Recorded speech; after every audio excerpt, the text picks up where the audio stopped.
Assalamualaikum warahmatullahi wabarakatuh. Bertemu lagi dengan saya Ners Abdul Talib. Pada kesempatan kali ini kita akan sharing tentang peran dan fungsi perawat gawat darurat. Oke, langsung saja. Apa peran perawat? Jadi kalau kita bahas peran perawat, itu peran perawat ada beberapa, ya. Yang pertama itu adalah peran sebagai pemberi asuhan keperawatan. Jadi seorang perawat harus mampu memberikan pelayanan asuhan keperawatan kedaruratan secara profesional.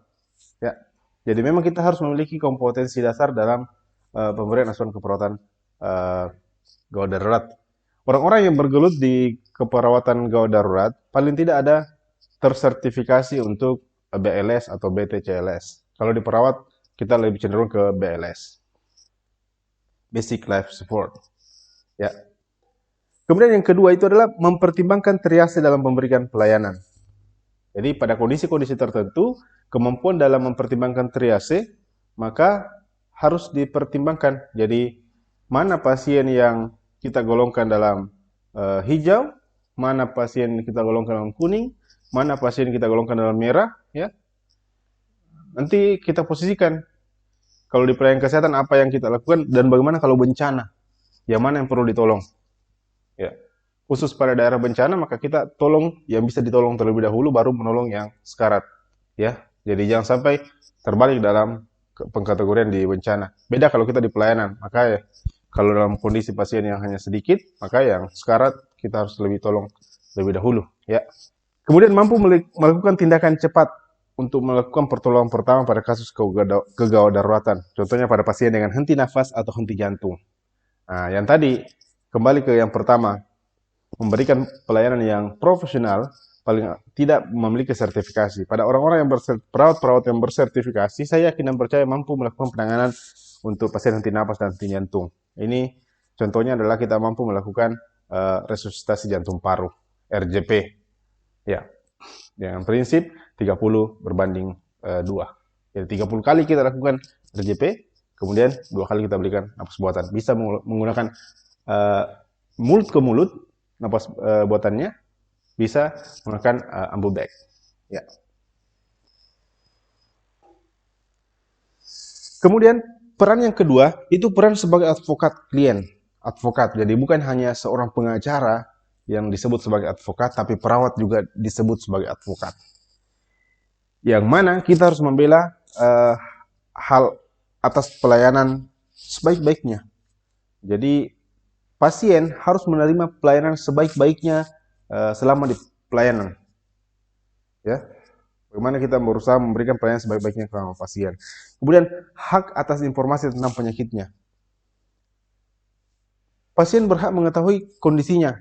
Jangan sampai seperti yang di sinetron-sinetron ada banyak disembunyikan penyakitnya atau apalah. Nah, pasien berhak mengetahui kondisinya, ya. Tapi dikomunikasikan dengan cara yang tepat dan baik, ya.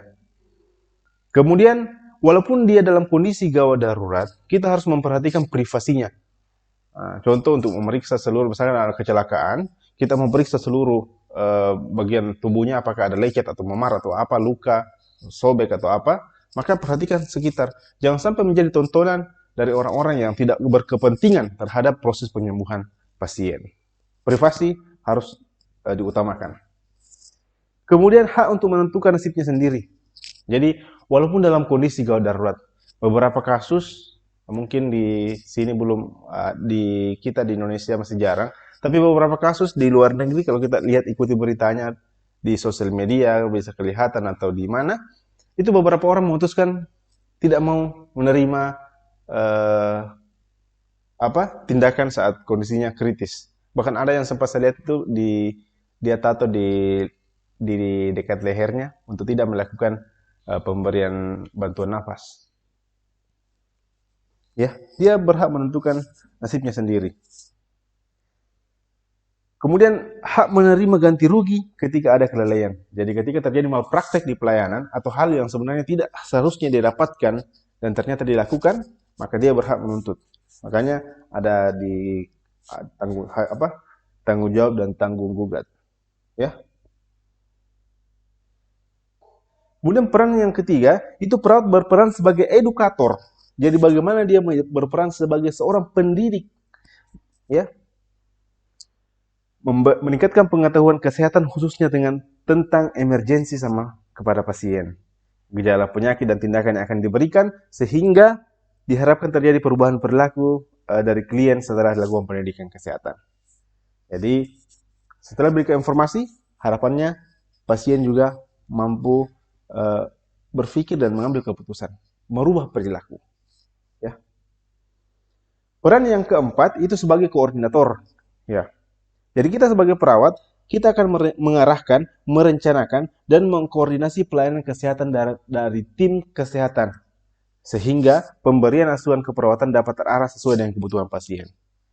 Jadi kita mengkoordinir tindakan-tindakan apa yang akan diberikan sama pasien ini, ya, membantu merencanakan asuhan keperawatannya, apa-apa yang perlu dilakukan, kita mengkoordinasikan dengan tim pelayanan kesehatan yang lainnya. Kemudian perawat sebagai kolaborator, ada tim di rumah sakit. Jadi bukan hanya serta-merta perawat, tapi ada tim dokter, tim gizi, tim fisioterapi, dan beberapa tim lainnya, farmasi misalkan. Kita harus bekerja sama untuk memberikan asuhan keperawatan yang profesional. Peran perawat sebagai konsultan. Jadi kita tempatnya untuk sharing dan bagaimana tempat konsultasi pasien untuk perencanaan tindakan yang akan diterima. Jadi pasien berhak mengajak kita untuk mengkonsultasikan keputusan apa yang bagus yang diambil untuk dia dan keluarga. Kemudian peran perawat sebagai pembaharu. Ya.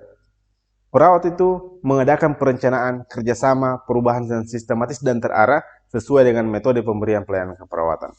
Kita datang ke suatu tempat, ketika ada ilmu baru yang kita temukan, misalkan dari hasil pendidikan, hasil pengalaman, hasil sharing dengan teman kerja tempat lain, dan dirasa itu bagus, apalagi dengan dasar evidence based practice, maka kita datang ke tempat itu, bisa melakukan perubahan. Kita rencanakan apa semua yang bisa kita lakukan.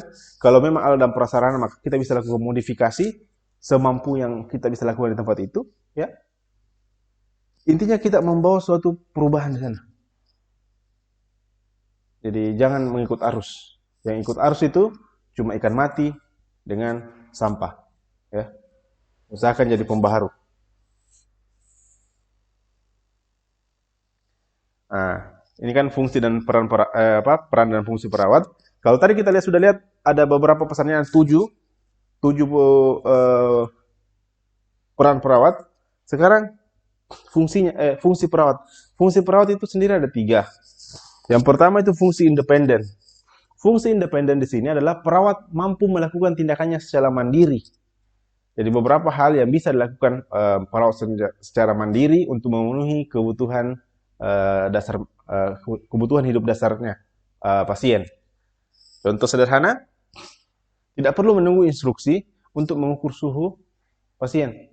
Tidak perlu menunggu instruksi untuk memberikan posisi semipolar, ya, nafas. Karena kalau kita tahu posisi semipolar akan membantu mengekspansi paru sehingga mampu mengoptimalkan pernapasannya, tidak usah tunggu instruksi lagi. Ya mungkin nanti kita bisa kolaborasi adalah misalkan pemberian oksigennya berapa liter, itu bisa kita konsultasikan. Tapi kalau kita ada pengalaman seperti ini, maka bisa dilakukan. Nanti tinggal dikomunikasikan sama tim yang lain, misalkan tim dokter. Saya sudah memberikan ini dengan pertimbangan ini. Misalnya berdasarkan pengalaman nantinya. Itu lebih bagus lagi ya. Maksudnya perawat memiliki inisiatif sendiri. Jadi salah satu fungsi ini nanti akan menghilangkan image dari orang di luar sana bahwasanya kita adalah pembantu, tapi pembantu dari dokter. Tapi kita merubah image menjadi kita adalah mitra dengan dokter. Kita bekerja sama. Ya. Jadi sehingga perawat itu harus memiliki kemampuan untuk menganalisa dan mengambil tindakan khususnya pada pemenuhan kebutuhan hidup dasar manusia, pasien. Kemudian fungsi yang kedua adalah fungsi dependen. Fungsi dependen ini berhubungan dengan pelimpahan tugas. Biasanya dari perawat spesialis melimpahkan tugas ke perawat primer. atau perawat asosiat.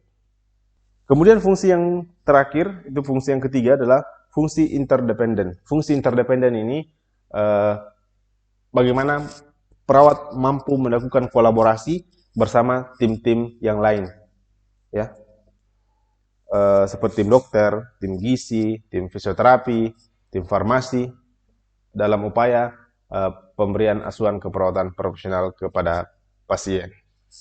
Jadi itulah mungkin yang bisa kita sharing tentang peran dan fungsi perawat pada gawat darurat. Rekan-rekan jika masih ada yang belum dimengerti atau ada yang mau di-sharing, bisa di-sharing di bawah kolom komentar. Terima kasih. Assalamualaikum warahmatullahi wabarakatuh.